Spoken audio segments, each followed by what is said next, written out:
Stillness hung in the royal chambers like a physical presence, broken only by the soft hum of a holographic projection. The air carried a distinctive metallic tang, reminiscent of battleship corridors and medical bays, a scent Queen Lyria had long associated with absence and loss. Floating in the center of the dimly lit room, the damaged recording stuttered and flickered. Critical systems compromised, hull integrity failing. This is Commander Talia signing off. Then static. Only static for 7 years, repeating in an endless loop that seemed to measure time differently than the world outside. The Queen had rejected all suggestions to deactivate it. Court officials whispered she maintained it for historical reference. But the truth was more painful. She was waiting. Monarchs of Astoria were not meant to wait. They were meant to act, to lead, to shape destiny with decisive authority.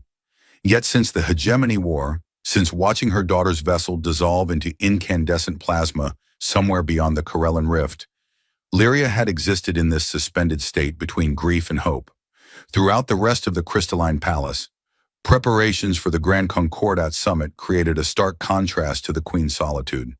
The luminescent corridors of Astoria hummed with activity as representatives from across the galactic spiral arrived for their annual gathering. A diplomatic performance where species who had recently been mortal enemies would exchange pleasantries while silently calculating advantages. Senior Protocol Minister Terran stood anxiously outside the royal chambers, his cybernetic enhancements pulsing with stress indicators. The implant that had replaced his left eye hadn't allowed him to blink in nearly 4 years, giving him the perpetually alert appearance that had become his trademark among the diplomatic corps. His transparent data panel displayed an ever-growing list of potential diplomatic incidents waiting to happen. "We have 15 species demanding special atmospheric accommodations," he said, scrolling through his data tablet. 3 sentient energy beings claiming diplomatic immunity for offenses they haven't even committed yet, and the human delegation is requesting something called pizza. Queen Lyria finally emerged from her chamber, dressed in subdued silver robes that matched her mood. Her azure skin, the characteristic hue of the Astorian royal bloodline, seemed almost pale in the soft light. Her elongated, pointed ears were adorned with delicate silver ornaments, ceremonial, but sharp enough to serve as weapons if needed. "Let them have their pizza," she said, passing Baron without a second glance. Her voice carried the distinctive melodic quality of the Astorians, though it lacked the musical lilt it once had. "Let them feel like victors before they beg for favors. Yes, Your Majesty, also your cousin from the outer provinces has arrived and is already intoxicated on lumenberry wine." They moved through the palace toward the central assembly hall. The Queen walked slowly, as if carrying an invisible weight. Attendants with skin in various shades of blue bowed deeply as she passed, their traditional markings glowing faintly in deference. As she entered the grand hall, the murmur of the crowd quieted. 7 years had passed, yet whispers still followed her. Some claimed Talia had escaped to another dimension. Others insisted her consciousness had been uploaded into a rogue battleship that now patrolled the frontier. There was even a tale involving a space whale, though that was mostly spread by a bartender on Nova Station, who got paid extra for creative stories. None of it mattered. The Queen knew what everyone else only speculated. Her daughter was gone. The evidence was overwhelming, and yet grief required something tangible, something to hold on to. As the Queen prepared to deliver her opening address, movement at the edge of the hall caught a few puzzled glances. The guards tensed, their chromed armor plates shifting silently. A figure stepped through the ornate archway, illuminated by the shifting blue light of the palace's solar dome. At first glance, it seemed like just another diplomat, perhaps late or boldly unconcerned with protocol. Then someone gasped, the kind of sound that ripples across a room like a wave. The Queen turned and froze. Talia stood in the doorway. Her stance showed exhaustion but determination. Her once pristine uniform was patched in places, scorched in others. Her blue skin bore new scars, thin silver lines that traced patterns across her exposed arms and face. Her long, pointed ears twitched slightly, as if reacquainting themselves with the sounds of a home that had already mourned her. And beside her, because perfect moments were apparently not allowed in this universe, stood a human. He wore a battered flight jacket covered with mismatched patches, a slightly smug expression, and was halfway through eating what looked like a protein bar. His hair was a mess of unruly brown curls, and he had the look of someone who had been making things up as he went along for so long that it had become a lifestyle. The queen's voice failed her, but her legs moved on their own. She crossed the distance faster than anyone had ever seen her move, her formal robes flying behind her, her carefully arranged hair coming undone. Without ceremony or protocol, she simply ran and collided with her daughter in an embrace that sounded like both laughter and tears. Talia hugged back, awkwardly at first as though she had forgotten the mechanics of such gestures, then fiercely. "Sorry," she muttered, her voice raspier than it had once been. "Got a bit sidetracked." The human cleared his throat. "Hi, I'm Ren," he said with an easy casualness that made several nobles visibly flinch. "I kinda saved your daughter, though she saved me back at least 3 times, so I think we're even." He raised what remained of his protein bar in a toast-like gesture. "You're welcome. Also, do you have any real food?" Every guard in the room instantly aimed their weapons at him, the soft hum of charging phase disruptors filling the sudden silence. Talia stepped between Ren and the guards with practiced ease. "He's with me," she said firmly, the royal authority in her voice surprising even herself. "Don't shoot him. He breaks easily and complains constantly." Ren nodded solemnly. "Also, I think your security system tried to flirt with me on the way in. It asked about my core temperature preferences in a way that felt very personal." The queen looked from Talia to Ren and back again. "Explain," she commanded, her voice cracking in a way no monarch's voice should. Talia took a deep breath. "After the explosion, I was stranded on an abandoned mining moon. No communications, serious injuries, minimal supplies. This fool," she gestured to Ren, "found me while scavenging for parts, kept me alive with emergency patches and expired medication. We escaped pirates, a malfunctioning security drone, and something he called space flu, which I'm pretty sure was just bad food." Her fingers reflexively touched a silver scar that ran along her jawline. She hesitated, the bioluminescent markings on her neck pulsing with emotion she was trying to contain. "By the time I could send a message, the war was over. I thought it might be easier if I just stayed gone." Ren tried to lighten the moment. She was incredibly dramatic about it. Lots of staring into space. Actual space. One of the diplomats whispered loudly, "Are we still having the summit or—" The queen waved dismissively. "Cancel it. My daughter has returned. Everyone else can wait." Ren raised his hand. "Question. Is there a guest room with actual walls? I haven't slept somewhere that doesn't randomly lose pressure in about 3 years." Talia squeezed his hand, her blue fingers contrasting with his tan skin. "I warned you they'd be dramatic," he grinned. "You didn't mention the death glares. That tall guard over there has been mentally disintegrating me for the last 3 minutes." She looked at her mother, then at the assembled court. "This is Ren. He's impossible, but he's mine." The queen stepped forward and took Ren's other hand in hers. Her skin was cooler than human standard, with a faint pattern of bioluminescence that glowed beneath the surface. "Then he is ours," she said, the musical tones returning to her voice. There were about 1,000,000 ways to die in unregulated space, and Ren had flirted with at least 5 of them before breakfast each day. The first time he saw Talia, she was unconscious, half buried under a collapsed engine housing, surrounded by flickering emergency lights and the wreckage of what had once been an impressive military escape pod. Her ship had punched a crater into the mining moon's surface that looked like a cosmic exclamation point. The mining facility, extraction .573 according to the faded markers, had been abandoned for at least a decade. The Hegemony Corporation had pulled out when the lunar crust proved too unstable for deep mining, leaving behind equipment too costly to transport and environmental systems too old to bother salvaging. Ren had been tracking an unusual energy signature for 3 days, hoping it might be a forgotten cache of quantum batteries or perhaps an abandoned shuttle with working parts. What he found instead was a newly formed impact crater and a ship design unlike anything he'd seen before. He'd come looking for salvage. Instead, he found a blue-skinned woman bleeding a disturbing shade of indigo, breathing in shallow, labored gasps, and noticeably pointy in the ear department. Her skin had a faint luminescence beneath the surface, barely visible in the dim emergency lighting. "Well," he'd muttered, checking her vital signs, "this is either a rescue or the beginning of a very complicated hostage situation." It took 3 days to stabilize her enough to sit up, 2 more before she would speak to him without reaching for a ceremonial-looking blade that had somehow survived the crash intact. The blade, he later learned, was a royal sentinel, traditionally given to members of the Astorian elite forces. She didn't tell him who she was at first. She said her name was Tali and that she was a navigator, which might have been more convincing if she hadn't tried to fix a navigation unit by reciting what sounded like a royal proclamation over it. The mining moon had no official name, just a numeric designation. It consisted mainly of unstable rock formations, unpredictable atmospheric disturbances, and rumors of a maintenance robot that still wandered the tunnels asking for instructions.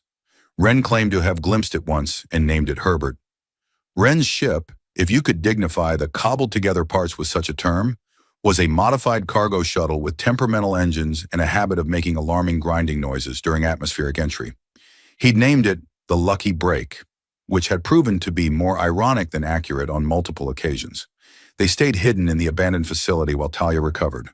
Talia needed time to heal. Her physiology was similar enough to human to benefit from Wren's medical supplies, but different enough that each treatment was a calculated risk. The glowing patterns beneath her skin provided helpful feedback. When they brightened, he knew she was improving. When they dimmed, he knew to adjust his approach. Wren needed time to teach her the concept of seasoning food. She insisted on calling scrambled eggs processed protein matter and referred to coffee as neural stimulant fluid. He maintained that anyone who didn't appreciate hot sauce was missing a fundamental part of the sentient experience. She nearly broke his arm the first time he called her princess, not realizing he had somehow guessed correctly. "That's a formal title requiring specific genetic lineage," she'd said stiffly. "I am a navigation specialist." "Sure," he'd replied with a grin, "and I'm a luxury yacht salesman. Your uniform has more ceremonial details than a navigation specialist would wear, and you give orders in your sleep." The days blended together. They fixed things, they argued, they survived. The facility's environmental systems required constant attention. The oxygen recyclers were operating at minimum capacity. The water purification unit produced liquid that tasted vaguely metallic, and the temperature regulation frequently malfunctioned. They repaired an old communications array, only to discover that all transmissions were months out of date and mostly advertisements. Talia developed an unexpected fondness for human entertainment programs. Wren caught her laughing at a comedy about colonists who accidentally created sentient moss. She denied it. He never let her forget it. The protagonist's confusion regarding ethical implications was instructive, she'd claimed. "You laughed when the moss formed a hand shape and gave the colony director an obscene gesture," he'd countered. "I was contemplating the complex symbolism. You snorted so hard you choked on your water." One evening, after narrowly avoiding being crushed by a collapsing tunnel, they sat together watching the stars through a cracked viewport. The gas giant that the moon orbited filled half the sky, its swirling storms creating patterns of amber and deep crimson. "Have you ever lost someone?" she asked without turning to look at him. The bioluminescent patterns beneath her skin had dimmed to almost nothing. Wren nodded slowly, his usual smile fading. "My sister, transport pilot. Ship disappeared near the Vale Nebula. Official report said navigation error. Unofficially, pirates. I stopped believing official reports after that." She was quiet for a while. "My entire squadron, we were supposed to break through the enemy blockade. My ship was designated as the diversion. We took heavy fire before we even reached position. I ordered evacuation when our core destabilized." She paused. "I ejected. They didn't." Wren offered her half of his protein bar. "This tastes like sadness and artificial sweetener," he said. "But it's the last one with chocolate bits." She accepted it. "Your taste buds are defective. This contains no nutritional value beyond basic calories." "I survived 4 years of flight school on these. One instructor swore they were part petroleum byproduct. That explains a lot about your cognitive functions. When the main power grid failed during a storm, she rewired it using parts from a broken food synthesizer and knowledge that seemed far beyond what a navigator should possess. When he got stuck in a ventilation shaft retrieving a lost toolkit, she laughed so hard she fell off her ladder. Your posterior is too large for the shaft dimensions, she'd observed, still chuckling. My posterior is perfectly proportioned, he'd replied, his voice muffled. It's the shaft that's been improperly manufactured. When they found the maintenance robot, the one asking for orders, it turned out to be designated Unit 7, with half its programming corrupted. It primarily wanted to play strategy games, having repurposed its mining algorithms for recreation. Talia beat it in 10 moves. Unit 7 shut down for 3 days, apparently processing its defeat. 6 months passed like this, a strange limbo of survival and gradual recovery. Then they discovered the transmission beacon, buried beneath debris in an old communication center, wrapped in protective foil like someone's last desperate message to the stars. Talia decoded it within an hour. The message contained details about the interstellar summit on Astoria, a chance to reconnect with her world. Her eyes widened as she read, the patterns beneath her skin brightening. Ren watched her as she studied the coordinates. "Are you sure?" he asked. "They think you're dead. That's going to be an awkward family reunion." She didn't smile. "They'll want proof. DNA scan, security clearance verification, endless questions I don't have answers to." Her voice dropped lower. "Questions about why I didn't return sooner." He tried to help. "You could always just start over. New identity. Call yourself Stella Stardust or something equally subtle. Open a repair shop on some quiet colony world." She gave him an exasperated look. "Your naming suggestions lack creativity and would fool no one with access to basic genetic scanning technology." "Fine," he said, grinning, "but if they have a formal ceremony, I refuse to wear anything with a collar. They chafe, and I have sensitive skin." Talia didn't respond immediately. She stood, paced the small cabin, her movements transforming from the casual gait she'd adopted during their time together to something more measured, more deliberate.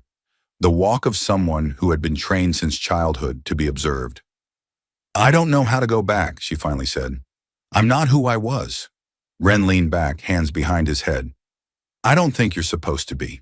You survived an explosion, a crash, and 6 months of my cooking.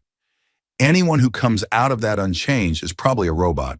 He glanced at Unit 7. "No offense, Herbert. Designation Unit 7 acknowledges.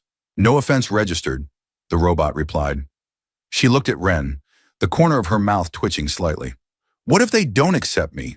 What if they've moved on?" The patterns beneath her skin shifted to a darker blue.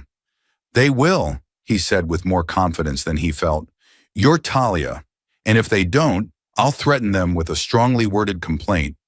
Maybe a small explosion. I've gotten pretty good at those. Mostly by accident, but still."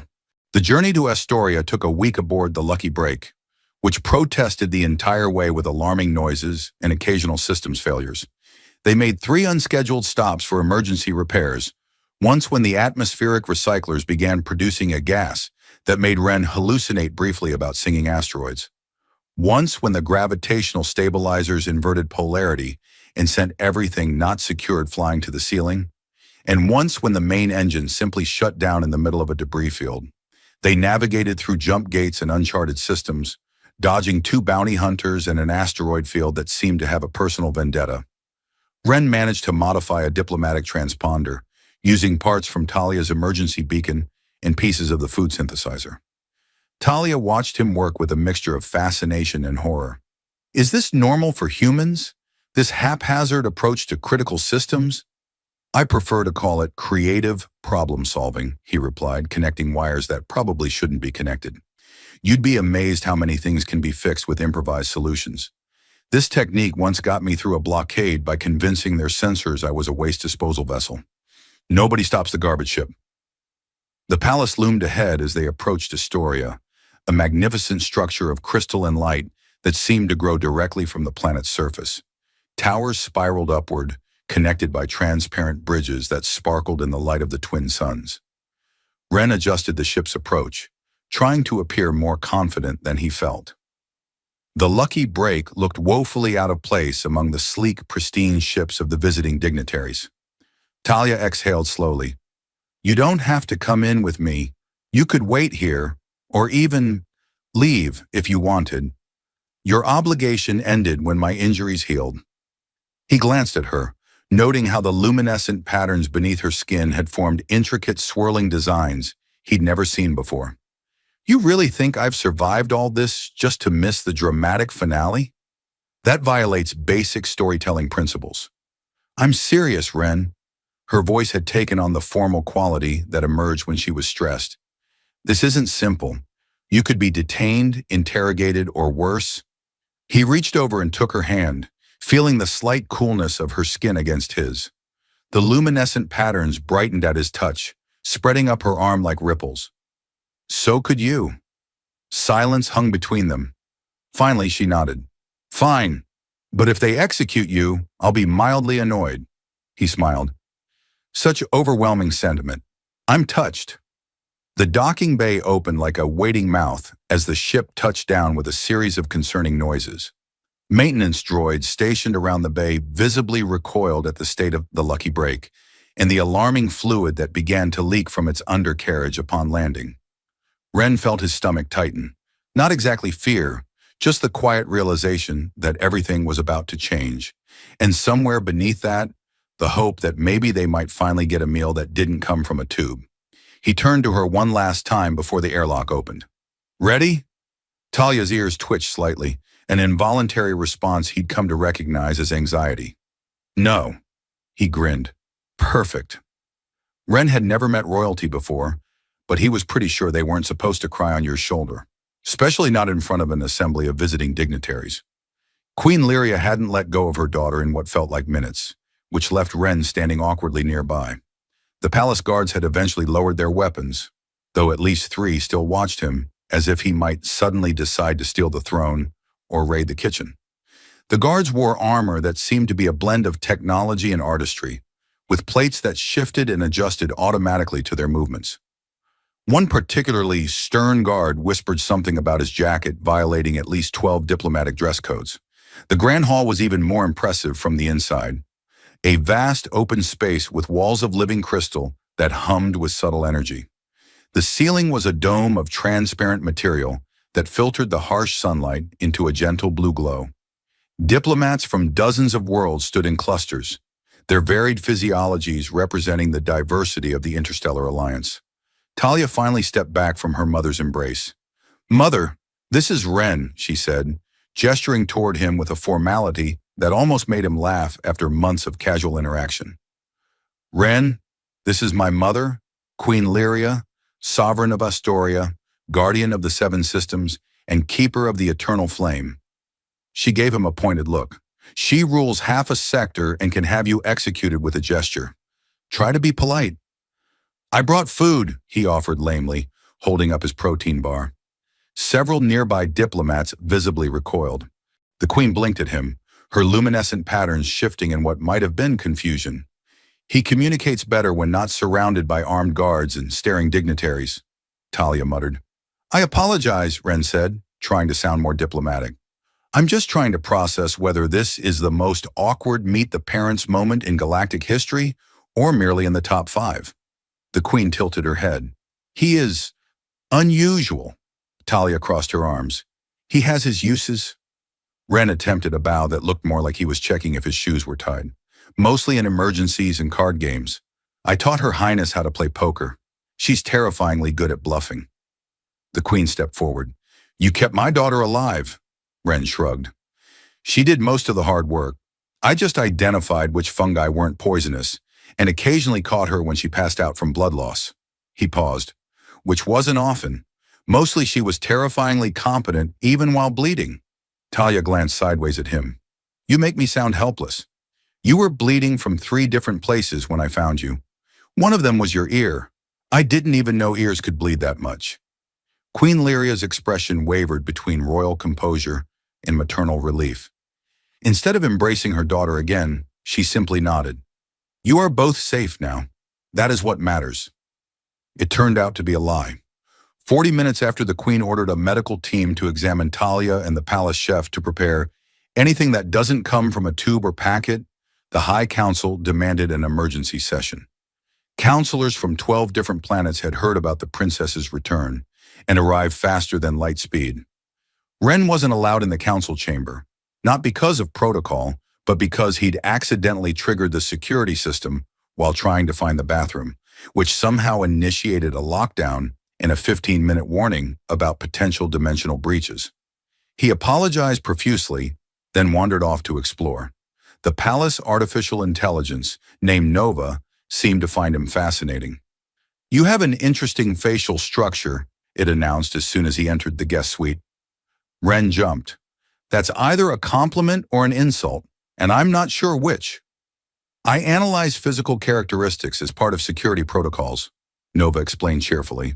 A small holographic projection materialized in front of him. "Your features register as aesthetically pleasing by 78% of known sentient species.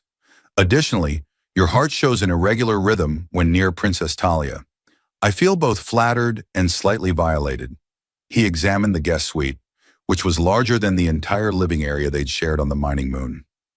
Meanwhile, Talia stood before the council, rigid and silent as her mother explained the situation. The counselors represented major powers within the alliance, each with their own agenda and interest in the return of a princess long thought dead. They asked endless questions. How had she survived? What were the extent of her injuries? Was her return politically motivated?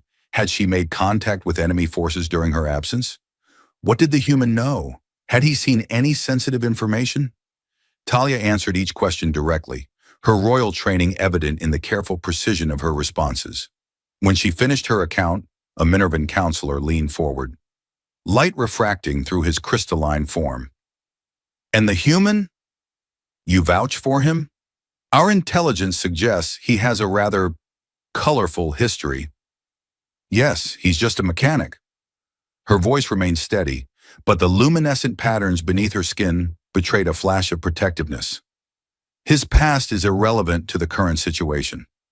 "He seems to be more than that," the queen interjected, surprising Talia with her perception. Talia hesitated. "He rebuilt a ship's gravity generator using spare parts and determination. He broke through a pirate encryption system using a children's puzzle game. He got me off that moon, and he's not a spy." She paused. "He thinks spicy food is a measure of cultural advancement and has strong opinions about something called coffee that he tried to recreate using synthesized compounds. The result was both inedible and briefly toxic." A Centaurian representative tilted its compound eyes. "A reasonable hypothesis regarding spice nutrition. The correlation between complex flavor profiles and technological advancement has been documented across 17 distinct evolutionary paths."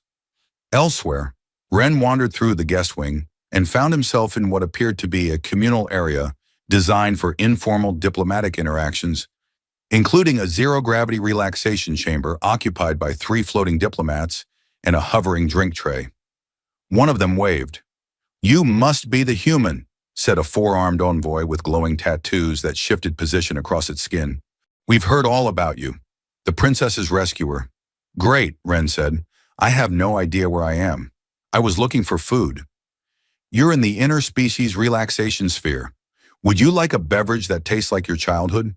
The molecular synthesizer can extract flavor memories directly from brain patterns." "That sounds vaguely threatening."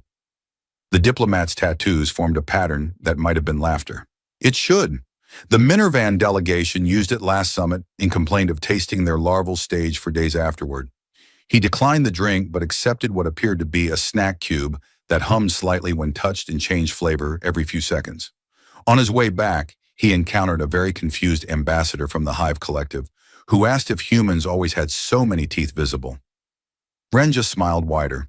When he returned to the royal quarters, Talia was already there, sprawled on a couch that seemed to adjust itself to perfectly fit her form. Her formal uniform was rumpled, and her expression hovered between exhaustion and irritation. "How was the political interrogation?" Ren asked, dropping onto an adjacent chair that immediately conformed to his body. "Whoa, your furniture is aggressively comfortable. I'd rather go back to the mining moon." Talia ran a hand through her hair. At least there, the only things trying to kill me were environmental failures in your cooking. Did they torture you with questions? Extract your deepest secrets? They called it a strategic reintegration assessment. Apparently, being presumed dead for 7 years requires extensive documentation to become officially alive again. Sounds less painful than when you broke your leg and refused pain medication because you didn't trust my medical scanner. I didn't trust your medical unit. It smelled like burnt plastic and made noises that medical equipment should not make. It was literally made from parts of a cleaning robot and a food synthesizer. Talia sighed, then patted the couch beside her. The furniture obligingly expanded. The council is watching. Everyone is watching. I need to be perfect, composed, royal. The formal facade cracked slightly. I spent 6 years as a ghost, and now I'm expected to step back into a role I'm not sure fits anymore. Ren sat down next to her. You threw a wrench at my head once because I called you Your Highness after you'd spent 3 hours elbow deep in engine coolant. That was before you'd earned the right to use royal titles so casually. A smile tugged at the corner of her mouth. And it was a calibration tool, not a wrench. He grinned. It was heavy and metal and nearly took my eye out. Should I feel honored that I can now call you princess without risking cranial injury, or worried that your aim has improved? Both! A soft chime interrupted them. The queen entered without waiting for permission. The council accepts your return, she said. They are less convinced about your companion. Ren stood up, suddenly aware of how much snack residue was on his shirt. They will require evidence of his intentions. Perhaps even... He stays, Talia said firmly, rising to stand beside him. If they need proof, they can review the last 6 months of my logs. Every argument, every meal, every moment. He earned his place. Ren blinked. You recorded our conversations? I'm very thorough. Standard protocol for Astorian military personnel in emergency situations. The queen looked at them both, her gaze moving between them as if mapping connections invisible to others. Finally, she nodded. Very well, but if he insults the high speaker of the Minervan delegation again, I won't protect him. The Minervans take great pride in their sensory filaments. In my defense, Ren said, he really does look like a sentient mop, the kind with the fancy absorbent tendrils. Very dignified, but definitely mop adjacent. Talia's mouth twitched. You're doomed. He leaned back. Worth it. And for the first time in a long time, the palace didn't feel like a prison to Talia. It felt like the beginning of something new. Talia had 3 assassination attempts before lunch on the second day. The first was a nanotoxin hidden in her morning tea, detected only because Ren's paranoia had finally paid off, and he insisted on scanning everything with a modified sensor he'd cobbled together. He'd named the device Danger Detector, and it resembled a kitchen appliance with too many blinking lights. Do you name all your devices? She asked, watching the detector emit an alarming series of beeps when held over her cup. Ren held it up triumphantly as palace security confirmed his findings. Only the ones that save lives, which is most of them, come to think of it. Danger Detector has earned a promotion. He's now chief of beverage safety. The second attempt came in the form of a reprogrammed cleaning drone designed to accidentally vacuum her into a waste disposal unit. It had excellent timing, waiting until Talia was separated from her security detail, and terrible aim, activating its enhanced suction while still too far away to be effective. Ren managed to disable it by throwing himself bodily onto the unit and prying open its control panel with a decorative letter opener he'd pocketed just in case. He reprogrammed it and renamed it Sonnet after discovering it had cultural programming in its memory banks. This drone knows more poetry than I do, he explained to the confused security team as the unit began reciting ancient Astorian verses. The third attempt came via diplomatic channels. A crystalline ambassador whose traditional greeting involved a handshake that would have delivered a powerful electrical charge. Ren intercepted it by tripping over a decorative carpet, colliding with a serving drone, and accidentally knocking over an ornamental vase. The resulting splash shorted out the ambassador's conductive glove. Ren claimed it was heroism. Talia was 90% sure it was just clumsiness. Security footage later analyzed was inconclusive, but showed him looking suspiciously at the ambassador seconds before the accident. Regardless of the method, Her return had clearly ruffled some political feathers. The Astorian intelligence service became noticeably active throughout the palace, with agents disguised as everything from service personnel to ornamental plants. "You're a political lightning rod," Wren observed over breakfast, pouring syrup on what looked like compressed algae with decorative fruit. "Every faction that thought they had a clear path to power now has to recalculate because the presumed dead princess is back." "I'm royalty," Talia replied. "Everything I do is political. Even my presumed death had political implications. The succession plans had to be completely restructured. The palace had implemented new security protocols, including retinal scans, DNA verification, and an honor guard of 12 heavily armed soldiers with enhanced reflexes and neural implants. The guards wore armor in the royal colors, deep blue with silver accents, and carried weapons that appeared ceremonial but contained cutting-edge technology. Talia accepted it stoically. Wren tried to get the guards to laugh by naming each one after breakfast foods. He got as far as Captain Cereal before one of them muttered, "Please stop," in a tone that suggested immediate compliance might be in his best interest. "Did you hear that?" Wren asked excitedly. "They can speak."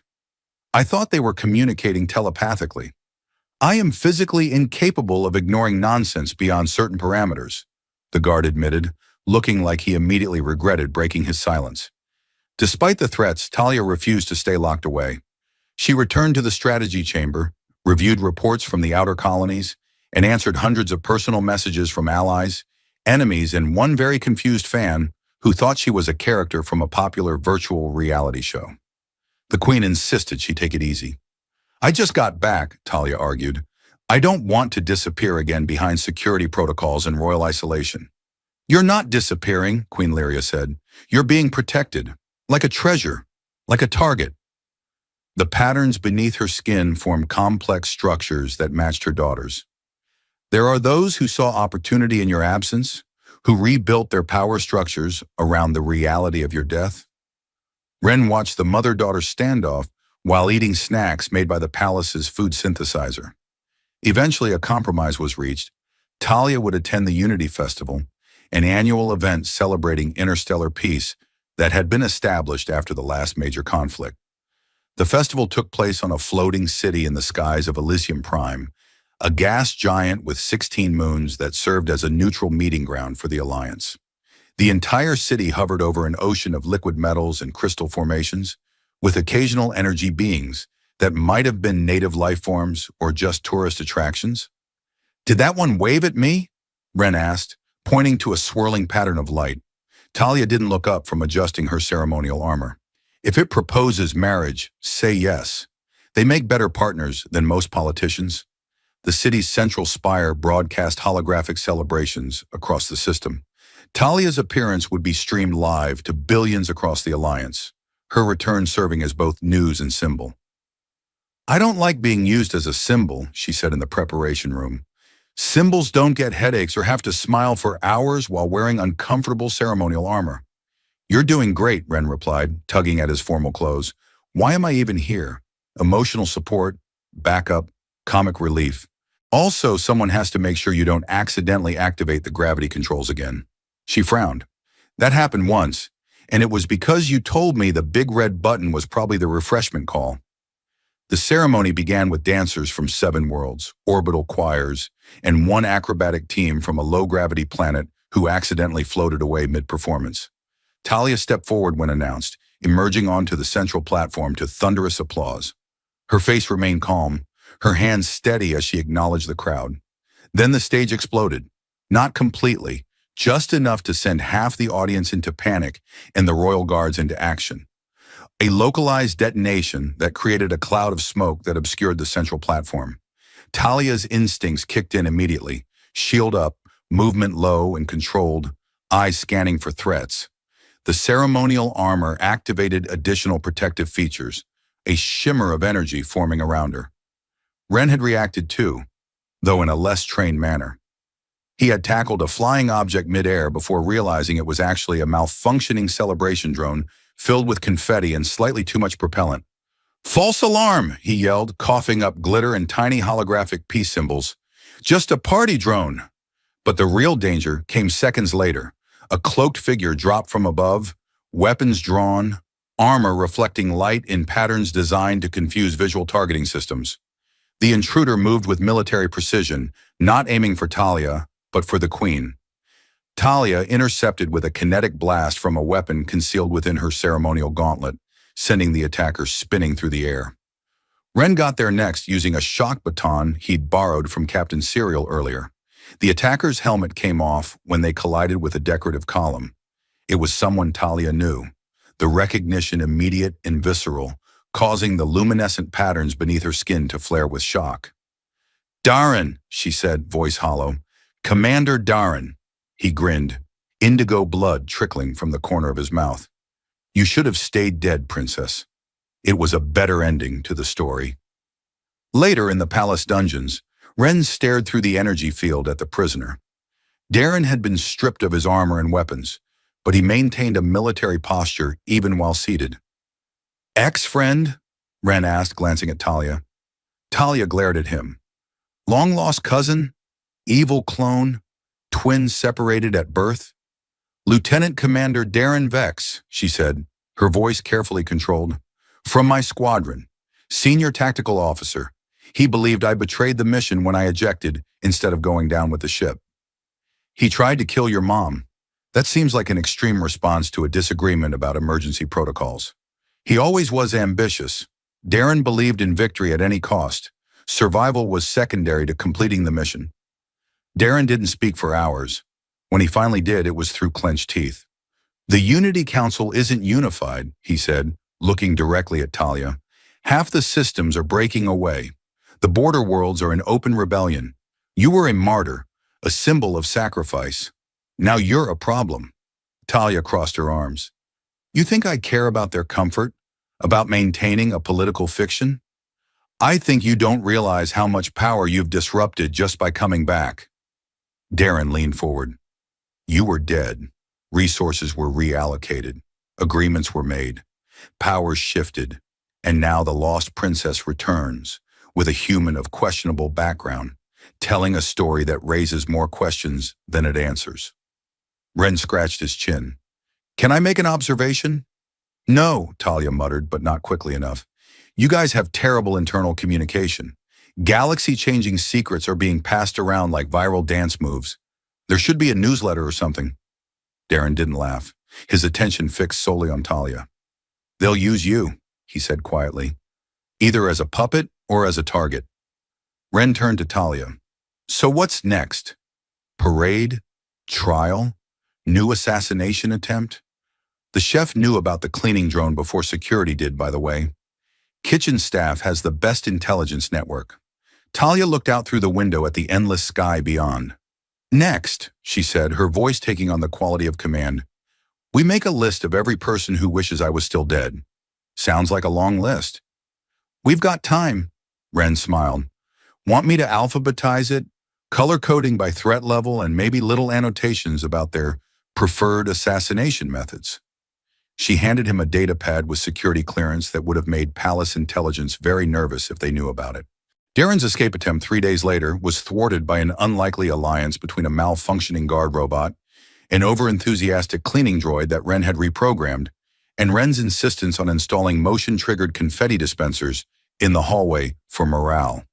"They're festive," Ren explained to the bewildered security team, as glitter rained down on the unconscious prisoner. "And surprisingly distracting. Most beings will pause when unexpectedly showered with shiny objects." Talia stared at the scene. "Did you wire confetti into the security system?" "Maybe." He avoided her gaze. "There might also be a subroutine that plays celebratory music when certain types of security breaches are detected." Darren was taken back into custody before he could activate the explosive device hidden in his boot, though not before telling Talia that she'd started a war just by surviving. The political landscape was realigning around her reappearance, some seeing opportunity, others threat. His final words before sedation: "They'll never let you take that throne. You're too unpredictable now, too changed. They need someone they can control." Ren leaned against the wall. For a guy so obsessed with politics, he really needs a course in personal interaction. "Hello" works better than I'm going to blow up this whole section of the palace. Talia didn't respond. She was staring at the floor, her luminescent patterns forming complex designs that reflected deep thought. A strategic mind cataloging information, making connections, seeing patterns where others might see only chaos. The Queen called an emergency session of the Unity Council the following day. By all accounts, it was a disaster. Half the delegates questioned Talia's loyalties, suggesting that 6 years away might have compromised her. Several accused her of conspiring with humans to destabilize the government. One representative demanded she undergo a full neural truth scan, which Wren firmly opposed after reading the side effects, which included temporary paralysis, uncontrollable honesty, and in rare cases, speaking exclusively in rhyming couplets for months. "You're losing them," Wren said after the meeting, as they retreated to the royal gardens, one of the few places with minimal surveillance. Bioluminescent flowers cast a gentle glow over the path, while floating orchids drifted on artificial currents. "They're afraid of you." "They should be." Talia ran her fingers along a crystalline bloom that hummed at her touch. "That's not reassuring. Fear makes people do stupid things." She turned to him. "What would you have me do? Smile more? Bake cookies? Pretend that everything is fine and that I'm the same person who left 7 years ago? I'd eat them. The cookies, not the council members." Talia sat down on a bench made from living wood that adjusted its shape to accommodate her. She pulled off her gloves, revealing the intricate patterns beneath her skin. "I came back hoping to rebuild something, but maybe it's already gone. Maybe the world I knew doesn't exist anymore." Wren took a deep breath. "You're asking the wrong question." "Oh, you're asking how to fix the past, how to return to what was. But maybe it's time to build something new." He sat beside her, watching as a flying creature that resembled a butterfly drifted past. The old system was already breaking down. That's why there was a war in the first place. She looked at him. "You want me to start a revolution? Overthrow my own mother?" "Only if we can name it something dramatic, like Operation Phoenix Rising or the Great Cosmic Reset." He gestured expansively. "I've always wanted to be part of something with an impressive title." "You're an idiot. An inspirational idiot. It's an important distinction." Talia laughed. It was short, tired, but genuine. A sound that had been rare since their return. She stood, new determination in her posture. "Let's make a list." They did. Not of enemies this time, but of people and places throughout the 7 systems. Honest administrators who had been sidelined, fragmented worlds caught between competing powers. Leaders on the edge colonies who put their people before politics. Worlds exploited for resources but denied representation. Scientists without funding, refugees without homes, soldiers without purpose. Talia didn't try to reclaim the throne in the traditional sense. She redefined it. Within 2 weeks, operating from what had once been her personal study, she'd announced the formation of a new alliance, separate from the council, a coalition of systems that valued transparency, resilience, and, to Wren's delight, regular meal breaks during strategy meetings. The media called it the Phoenix Accord after Talia's symbol, a stylized bird rising from flame. The Queen didn't resist. She didn't endorse it either. She simply watched her daughter work, sometimes offering quiet guidance, but never interference. She had ruled long enough to recognize when systems needed to evolve. Talia spoke to thousands across the stars. No crown, no titles, just truth about the challenges facing worlds beyond the central systems. The corruption that had taken root. The need for a new approach to governance. Wren spoke too, usually after tripping over something or accidentally switching the translation matrix. One speech was entirely mistranslated as a formal declaration of war on breakfast foods, causing a panic on an agricultural world until Talia issued a clarification. Despite these mishaps, his perspective as an outsider proved valuable. Talia appointed him special diplomatic consultant and immediately rewrote the job description to include a clause forbidding unsupervised interviews. The latter requirement came after he attempted to improve the palace communications system and accidentally broadcast a private conversation about the Queen's footwear to every diplomatic residence in the capital. Over time, the new alliance gained ground. The threats didn't disappear, but they diminished. Darren's faction collapsed when intercepted communications revealed he'd once tried to blackmail a diplomat using embarrassing dance footage from a resort planet. Trust, it turned out, was a better currency than fear, though it took longer to accumulate and required constant maintenance. The night before they left the palace on what would be the first of many diplomatic missions, Talia stood on the balcony with Ren beside her. Below, the capital city glimmered with peaceful lights. Above, ships passed like fireflies against the darkness. "Do you regret it?" she asked, her voice soft. The luminescent patterns beneath her skin had formed a constellation-like design of contentment.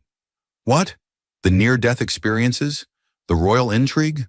The fact that I haven't had a decent burger in 6 months?" He counted on his fingers. "The time I almost got executed for calling a diplomat a walking chandelier?" She nudged him with her elbow, a gesture that had become familiar between them. "No," he said, his voice unusually serious. "I don't regret a thing." She looked at him. "You never asked why I held your hand that day when we came back, in front of everyone. I figured you were using me as a shield against over-enthusiastic security personnel. Partially, but also because you were the only real thing I had left." She turned back to the view. Everything else felt like a dream. Or perhaps the mining moon was the dream, and this was the waking. Either way, you were the only constant. He smiled. "Well, now you've got a galaxy, or at least 7 systems and some enthusiastic allies. And you, Ren." She glanced at him. "What do you have now?" He stretched his arms. "I've got a galaxy and a confetti launcher with security clearance. Also, I've convinced the kitchen staff to teach me how to make that blue dessert you pretend not to like but have eaten 4 times this week." They stood in comfortable silence. The Queen joined them briefly. "You changed everything," she said to Talia. "No," Talia replied. "I just stopped pretending I couldn't." The Queen touched her daughter's shoulder, tracing a pattern that held meaning in ancient Astorian tradition. "Don't lose yourself in what you're building." Talia glanced at Ren. "I won't. He won't let me." The Queen nodded once, then left them to the night and the stars. The next morning they boarded the ship, Ren's ship mostly, though it had been significantly upgraded by royal engineers who couldn't bear to see the princess depart, what one had described as a navigation disaster waiting to happen. The Lucky Break had been rebuilt with enhanced systems, but it maintained its essential character: adaptable, surprising, resilient. Talia took the pilot's seat, her hands moving over the controls with confidence. Ren sat co-pilot, flipping switches that he now actually understood, thanks to training from the royal engineers who had been horrified by his intuitive approach to spacecraft operation.